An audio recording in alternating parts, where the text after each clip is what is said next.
Hello, this is Building Girl Champs featuring Tamika Carter, the Advantage Counselor. Greetings. It is so great to be with you today. I am hoping that I get to share something that brings help or healing to the young, budding girl champ in your life. Outstanding. And I'm Glenn W. Hunter. So today on Building Girl Champs, we are discussing role models. Are they made, born, or developed? So to get us going, Tamika, help us understand, how do girls select their role models? Hmm. That's a really good question. And it's so important because girls, women, teens all need role models. So often we think role models are just for little girls, and I need role models. Everyone needs a role model at any stage of life. So typically with little girls, that first role model is going to be mom. That's the first woman they see and meet. And again, when I go back to my stages of Black girl self image development, they are in that stage, which is just defining, identifying, exploring. It's the exploring stage. And so they're exploring what mom does, how she responds emotionally, what are some of the things that girls do, don't do. And so that becomes their first model. From there, they tend to go into selecting a role model from their peer groups.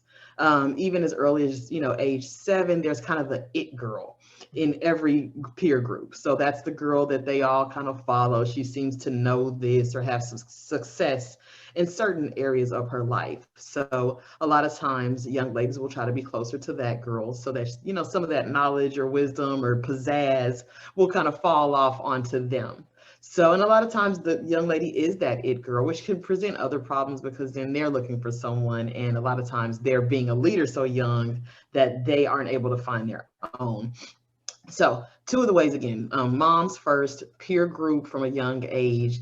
And then lastly, they tend to, as they get a little bit older into their preteens, that a lot of times they're looking at their friends' older siblings. So they may have a friend who's got a big sister or a big cousin that's around a lot, maybe an aunt or an aunt that's young that's around a lot, and that person will become the role model. This can be good and bad.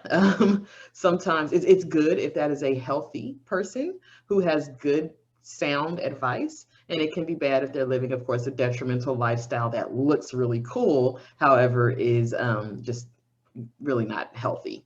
So those are the three main ways. Of course, we see people come into a young lady's life, coaches, teachers, that will sometimes be role models. However, a lot of times those are short-lived relationships, especially with the teacher. If she doesn't level up with the kid or loop up with the kid, then they don't have them in their life for that long. So, and again, with coaches, if they're not on the team for that long or they change sports and that person doesn't always stick around, sometimes that role model is a counselor. And again, there's, if you terminate services with that counselor, then there are definitely ethical rules about continuing contact, and so they can lose those. So the main ones they really stick to: mom, peer group, the it girl in the peer group, and the friends, older siblings or relatives. One of the challenges with young ladies, and I think young people in general, is that there are things they do and then there are things they should do. How should our young ladies select their role models? Oh, well, let's start at ground zero again, starting at mom, because everybody's got one. They range in how how engaged they are. But starting there, you want to kind of pay attention because there comes a point where a girl is not just looking at mom as their main role model. And so you might want to pay attention as a young lady to who your mom hangs around, who she follows, who she believes is a positive role model, and let that guide you, because usually moms, if they're healthy, they're happy, they want the best for their daughters, then they're going to guide you in the right direction towards other women. Mom may not be able to support daughter in a certain aspect of life. However, in her circle there may be another woman who does, is a scientist or is does whatever your daughter is, an artist. And so paying attention to who she points you to, who's in her circle, is a big one. So cheers to moms. This is a point for moms, like, daughters, listen to your moms. They know what they're talking about. So that's one way. Another thing that's really important to note is a lot of times role models select the children. Mm. So they're not always actively going out, right? So mom is already there. Mom's right there in your face. Mhm. But a lot of times role models find them. So again, when we talk about the it girl or those kind of people, a lot of times those strong, overbearing, people find their way to kind of sucking in the quieter girls or the girls who are trying to find their way. And they assert themselves and insert themselves in the young lady's life as some authority, and that becomes really dangerous. And I see a lot of that in clinical practice, and there's a lot of kind of self-esteem and confidence and attachment issues that are related to that we have to work through. So of course, listening to mom and taking her guidance about who should be a role model is important. The second thing is going to be just watching, being observant of who around you, what adult women or older ladies are living a healthy lifestyle. That's healthy emotionally, healthy physically, healthy relationally.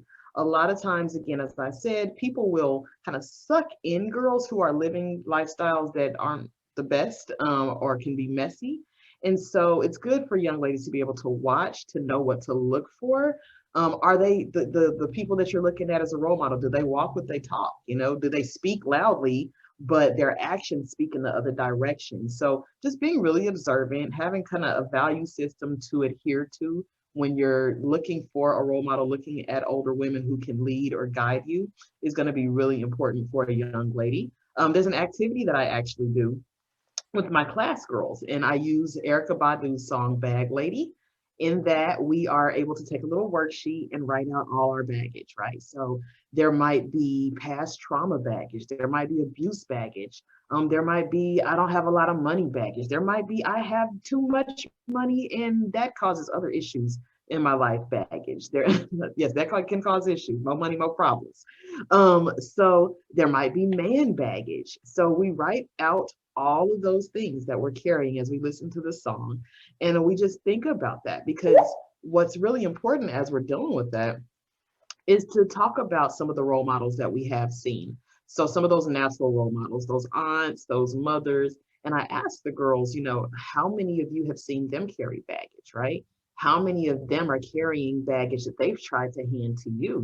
Perhaps they've had some trauma in their life that they're passing on. A lot of times we see moms and aunts pass on man baggage. And then we've got like girls carrying moms kind of preconceived notions and traumas and interactions into their relationships.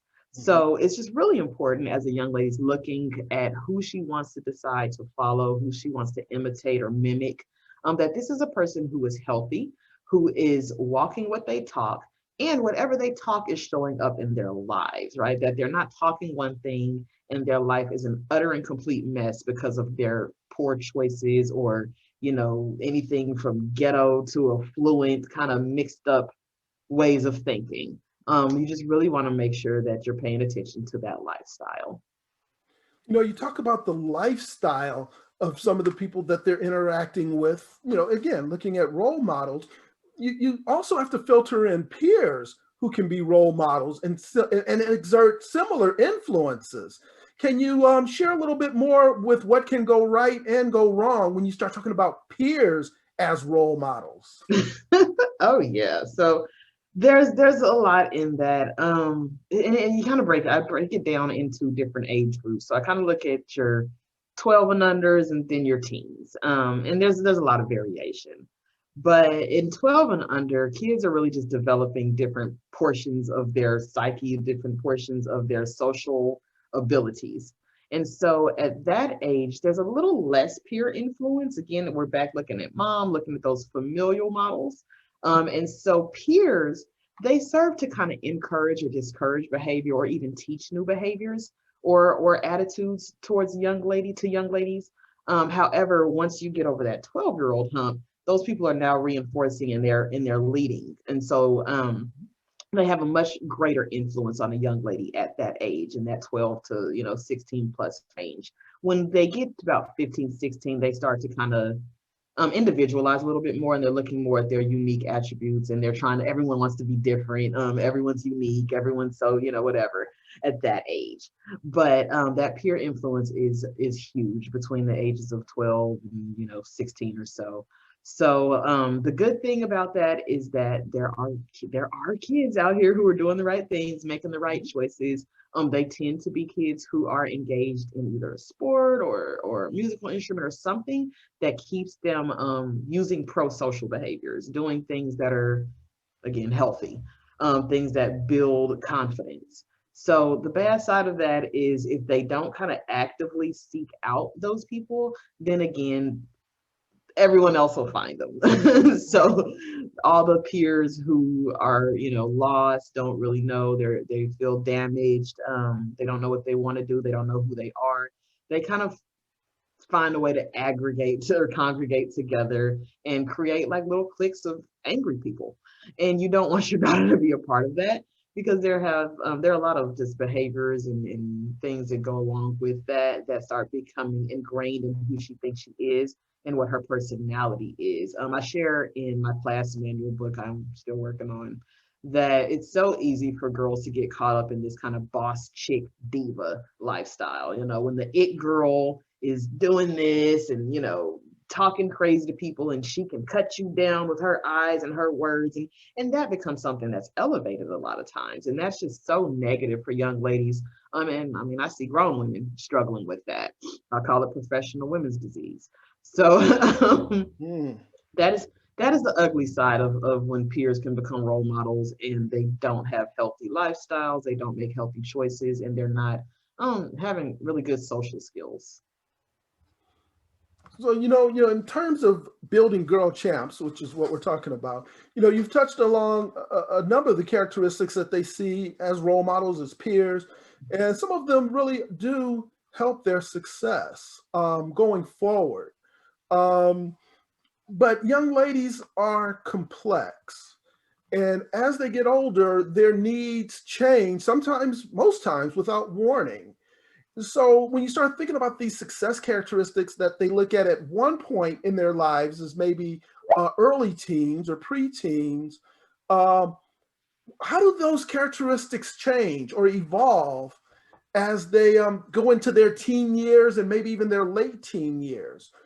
When do the characteristics change that they identify as positive, successful role models? So I'm gonna kind of keep it simple here and just use the CLASS acronym, right? So Mhm. CLASS again stands for confidence, leadership, academics, and social skills. 4 points. And so one of the activities that I do with my class girls is have them look at someone, say Serena Williams or Michelle Obama, read her story, read her struggles, read her triumphs, and then I ask them to tell me which area of class that this woman represents. Does she exude confidence? Is it her leadership skills that stand out? And there's really like no right answer, right? Because each girl sees something different and they connect with these leaders or role models in different ways. And so those 4 points can get them anywhere, right? So confidence in who you are, confidence in your abilities, confidence in a higher power, whatever that is. Leadership, knowing that you can be a servant leader and that you don't always have to be in the podium or at the podium. Academics, meaning follow your heart, learn what you need to be a lifelong learner, right? You want to follow women who believe in learning, right? And that doesn't always mean getting a degree or, having a PhD, but who are committed to learning in different aspects of life. And then social skills, which encompasses so much, right? The way we treat each other, the way we treat people in romantic relationships, so the way we treat people at work. So all of those things are things that I think it's important for girls to look at as they're selecting a role model and as they're deciding what type of leaders that they're going to be. That transitions. So class I designed honestly after I designed Empower. Empower was geared more towards high school and secondary age kids. And that has a lot more. I'm not going to break it all down, but it goes a lot deeper into the aspects of personality that really shape young ladies. And so we kind of jump from confidence, kind of assume or have some confidence that's built into some confidence lessons that are built into Empower. However, it's more about movement, it's about growth mindset, it's about being extrinsically motivated and having external locus of control, meaning that you believe you can have an impact on the world versus the world always impacting you. So when they get to that age range, that secondary school, that middle school, high school, that's when some of the empower lessons start to come in, that wisdom lesson, that resilience lesson. And those are the attributes that girls need to be looking at then. That's, self-efficacy, being able to be self-aware. Oh my goodness, you don't know how many young people, girls and boys, just have completely lack self-awareness. Like, you think you're doing this, but you're doing that. Like, so, and you see adults struggle with it. You see adults struggle with it when it comes to addiction, right? They think this is happening, but the problem is really like this bad. So, a lot of those things are kind of things that just kind of move them into adulthood. Again, you start real simple: confidence, leadership, academics, social skills, lay that groundwork. Then you start empowering them as they get older to do some deeper work in personality, motivation, and just achievement. Wow. A lot of moving parts that this development of young people. I mean, you start thinking about it. But again, these girls are going to have role models. They're going to find them. They may be made, they may be born, they may be developed, but those things are going to come together, and consequently, trauma is going to occur as well as they're navigating their social interactions and how they're growing into women. So as you're going through that transformation and that trauma does become an issue, how do families find you, Tamika? I am at TamikaJCarter.com, TamikaJCarter.com. You can book a consultation there. We'll chat about what's going on with you. If trauma is a part of your history, I would love to work with you. We can become partners in helping you find healing and moving forward in life. Outstanding. Once again, Tamika J Carter, the Advantage Counselor. I'm Glenn W. Hunter. This is Building Girl Champs. And as always, Tamika, thank you very much for your insight and definitely the compassion you're bringing to developing our young women. Yes. Thank you. Thank you for picking my brain. And I hope I said something that either brings help or healing to you or the young lady in your life. Once again, thank you for being with us during this.